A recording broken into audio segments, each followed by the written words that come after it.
From the beginning of military aviation, aircraft have been decorated and customized by the men who flew and maintained them.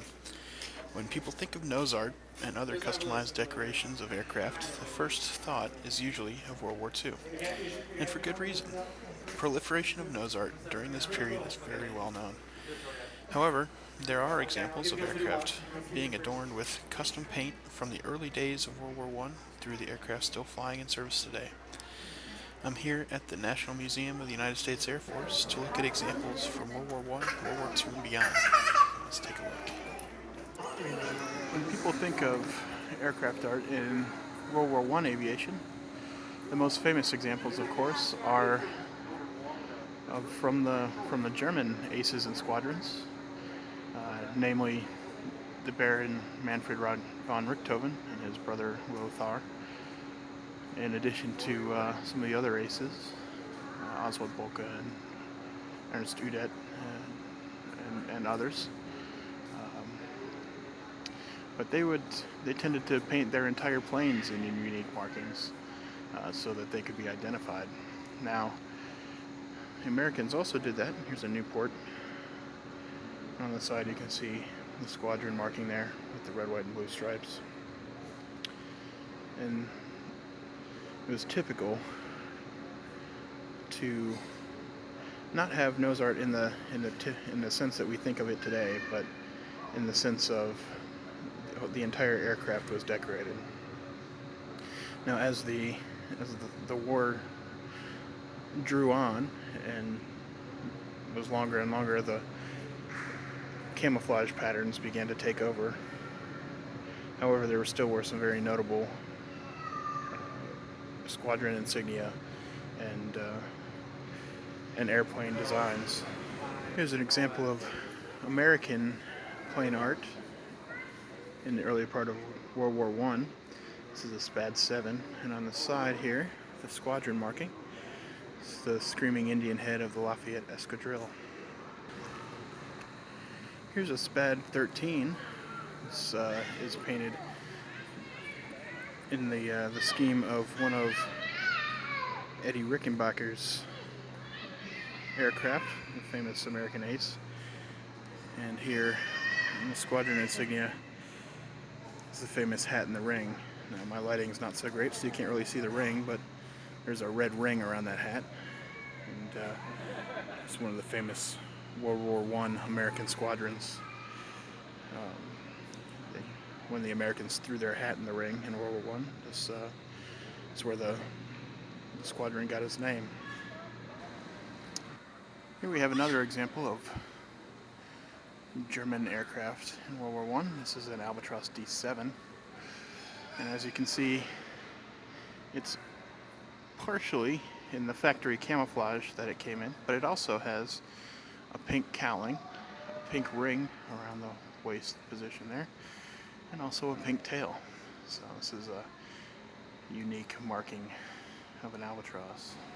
At the end of World War I, once victory had been achieved, the Americans also had some interesting paint schemes.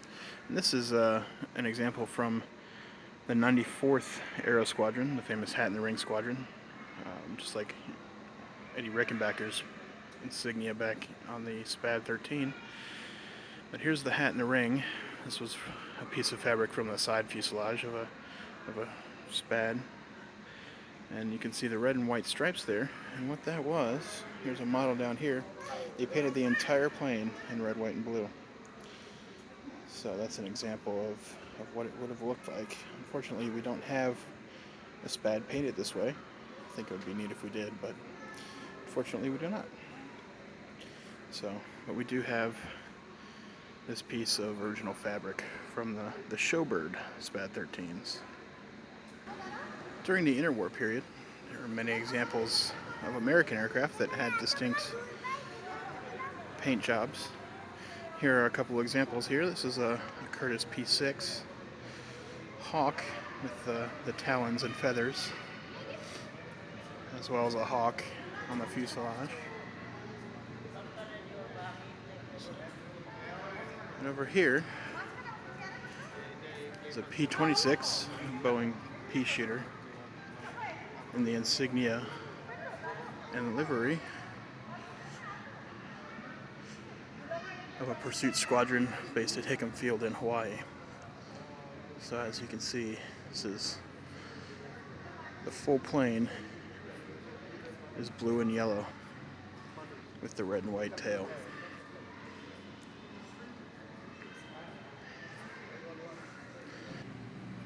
This example is a Northrop A-17, and it's marked in the squadron colors of the 90th Attack Squadron out of Barksdale. So you can see the dice on the fuselage with the red stripes. World War II was the maybe zenith of American nose art. So many airplanes and so many servicemen overseas.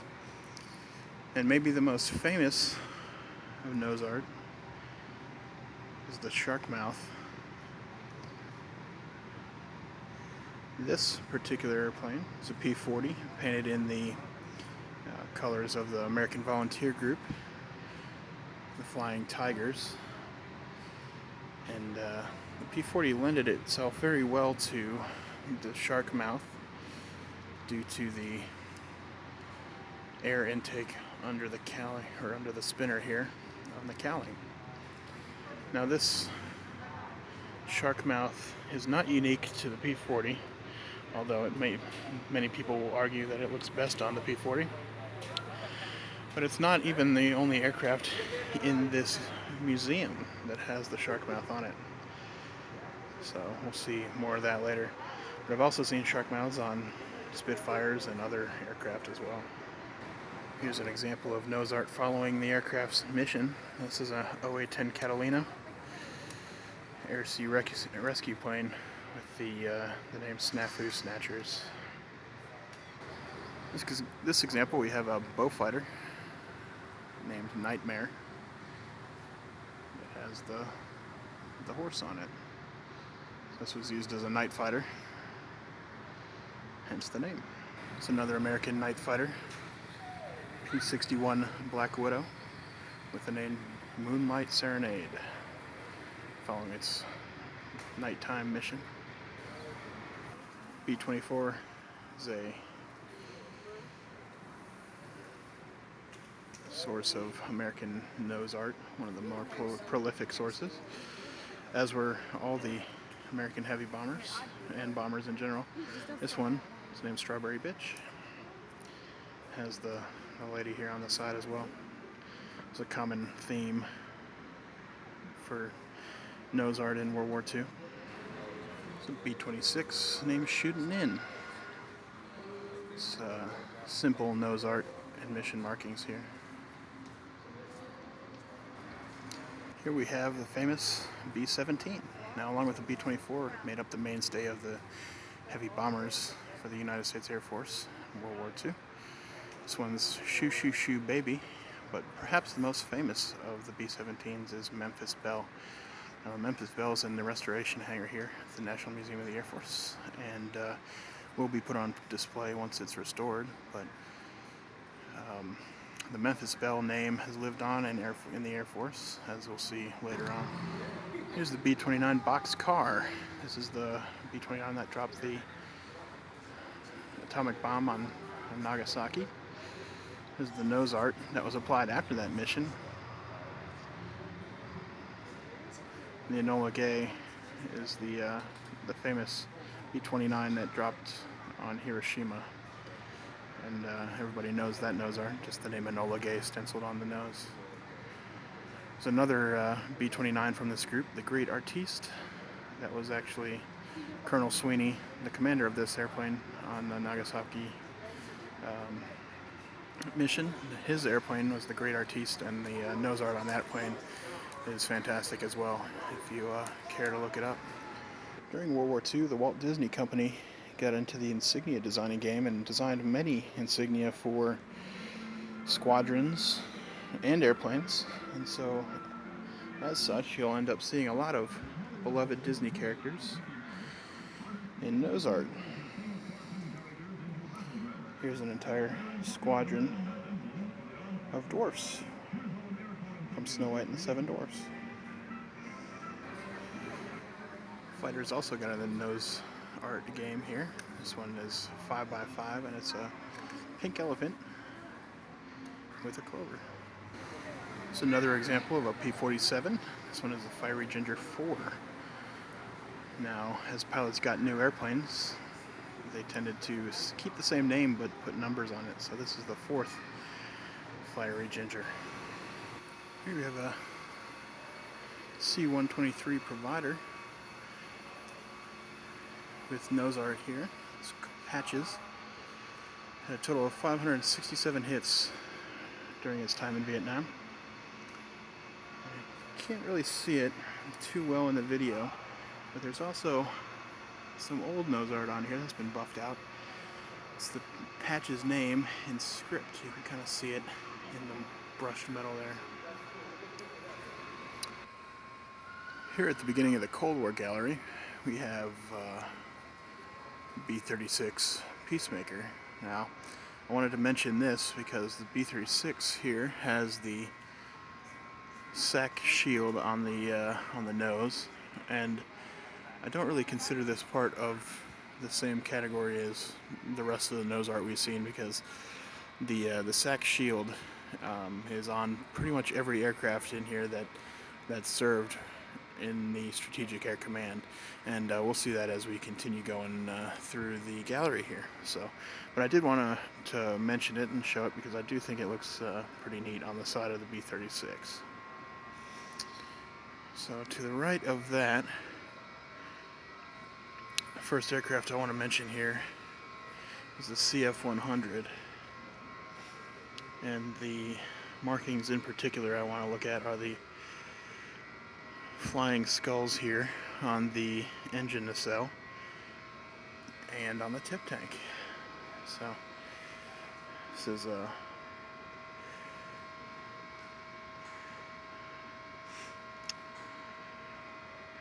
interesting marking that we don't see anywhere else in the museum.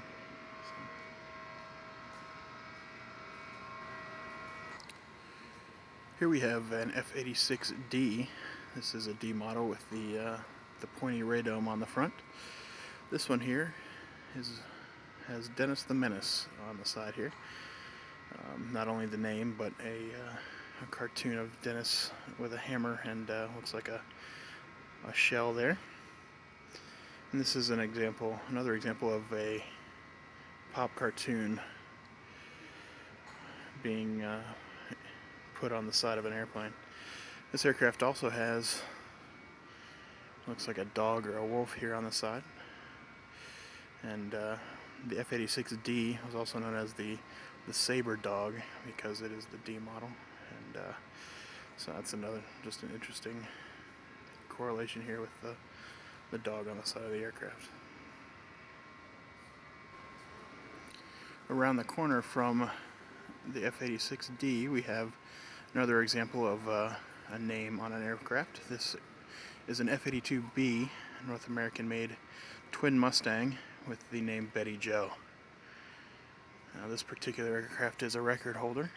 Flew from Hawaii to New York nonstop. So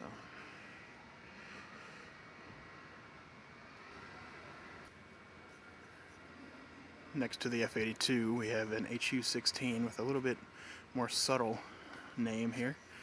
This is a Grumman Albatross. Back up here so you can see the whole thing. But the name on the side is Chuck's Challenge. Now, this aircraft also established a record for a twin-engine amphibian altitude record. So, across from that is the KC-97L, and the name on this aircraft is right over the entrance door. A little hard to see from this angle, but there is a name there in script that says Zeppelinheim. Now, unlike other aircraft that were named by their crews, this aircraft was actually named by the mayor of the town of Zeppelinheim, and so they put the name of the town on the door.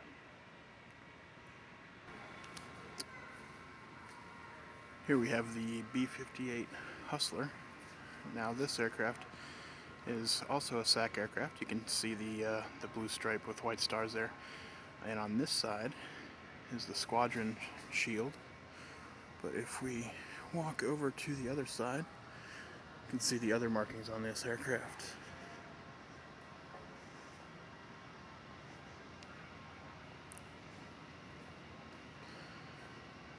So here on this side, opposite the squadron shield, is the familiar SAC shield there, along with some other markings specific to this aircraft, which is a Bendix Trophy winner. The B-58 set a number of records and did win the Bendix Trophy. So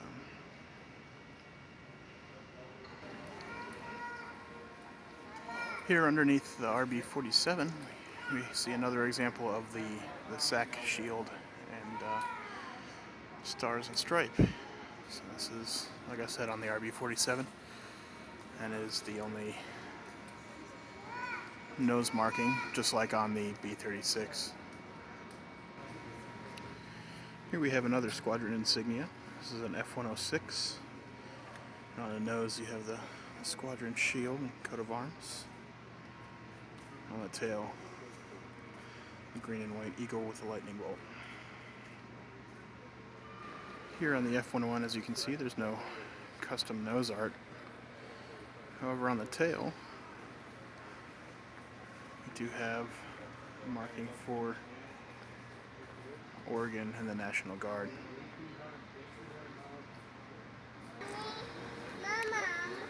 Here we have an F-4 and another example of the shark mouth motif. This one also has an eye, but it also has much more nose art.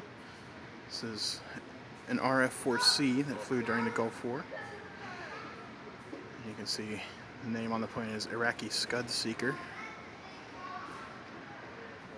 It was a top sortie flyer during Desert Shield and Desert Storm, 172 sorties. You have some mission markings there on the intake. So the nose art tradition during the Gulf War was not limited to the United States. Our allies also got into the action here. Here we have a Panavia Tornado, and on the side here is a little bit of nose art.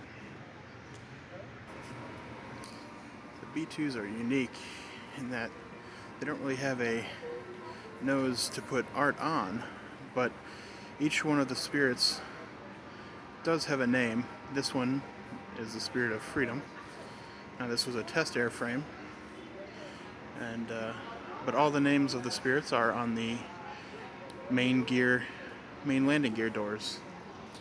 Now this one also has a special nose gear fairing door from the B-2 Spirit of Ohio. That was also called Fire and Ice. Now the Fire and Ice logo denotes that this came off of the B-2 that was used for environmental testing, and that B-2 was the B-2 Spirit of Ohio. Once the testing was complete, the nose gear fairing door was signed. You can see all the signatures here, and sent to the museum, and it was put onto this airframe to be put on display. So it's the unique B-2 nose art. So here we are at the tail end of the B-1B, and I'm going to show you one of my favorite bits of airplane art in the museum. Most people walk right by this one, but high up there on the tail of the B-1 is a little bat signal. So like I said, most people never look up at this end, they always look up at the other end. So I thought I'd share this with you. In this example, we have a AC-130, and this is a much bigger airplane and thus much bigger nose art. So this aircraft is named Azrael, Angel of Death. So you can see the Grim Reaper there behind the moon with a minigun. to mimic the miniguns that were on the side of the aircraft.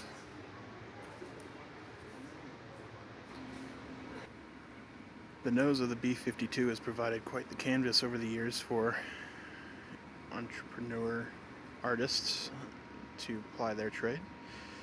All of these nose art panels came off of B-52s. This one is snake eyes.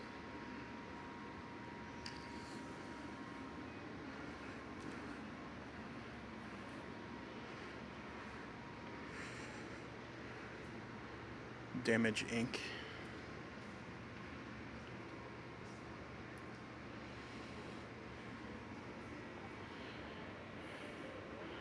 A little more lighthearted than Damage Inc. is Express Delivery.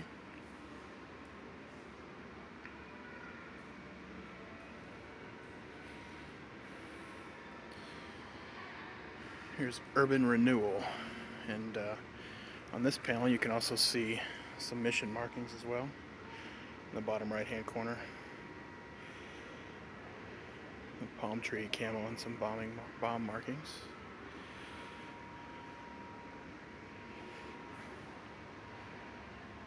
There's a Bugs Bunny here from What's Up Doc. He's sitting on an airplane there with a bomb in his feet.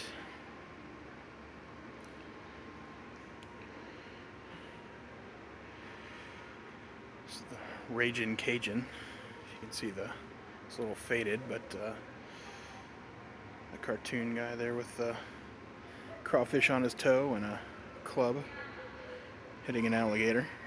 It's one of the more humorous ones.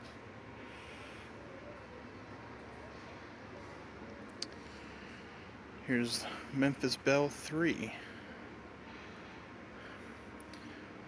If you remember in the Korean War Gallery, there's an F-105 that was the Memphis Belle 2.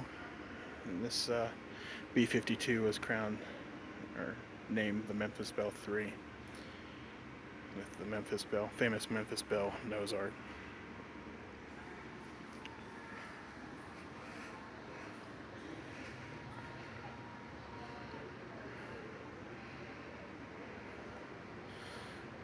It's a favorite of mine, Spectre. It's a skeleton in a suit of armor with an axe.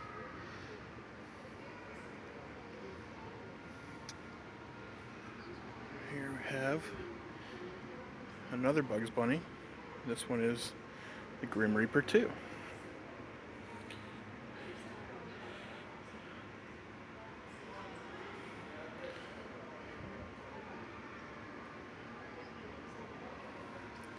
Here we have some patriotic nose art. Screaming Eagle here, an eagle head and the flag.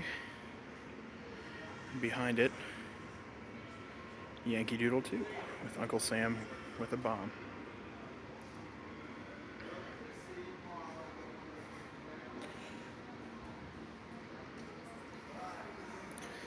Here we have another beloved Disney character on Let's Make a Deal.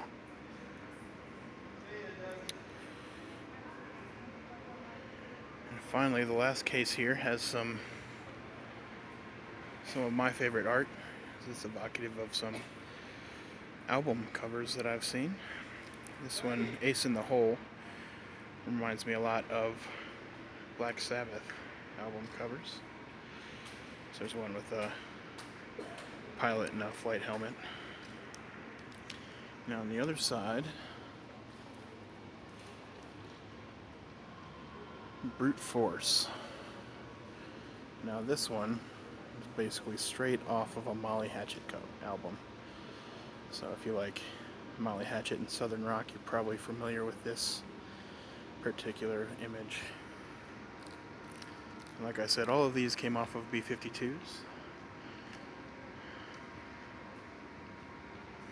So the Air Force today, there is still quite the tradition of nose art.